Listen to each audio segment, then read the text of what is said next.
অপূর্ব দৃশ্য দেখো। কেউ কিন্তু ভেবো না যে আমি ফিল্টার লাগিয়েছি বা এডিটিং করেছি, এটা কিন্তু একদম খাঁটি, যেরকম দেখছো পুরো হুবহু এরকমই দেখতে।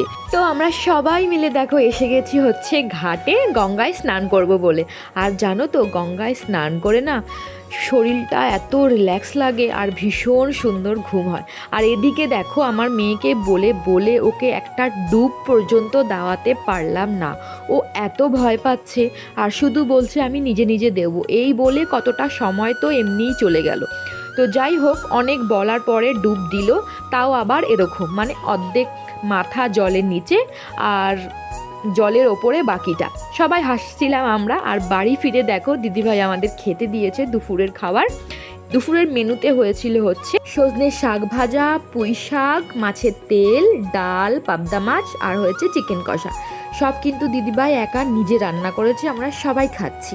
আর এদিকে দেখো দিদিভাই গরুর দুধ দোয়াচ্ছে, এবার কিন্তু আমাদের দুধ চা খেয়ে বাড়ি ফিরতে হবে। চলো টাটা, দেখা হবে পরের কোনো ভিডিওতে, জানিও কেমন লাগলো।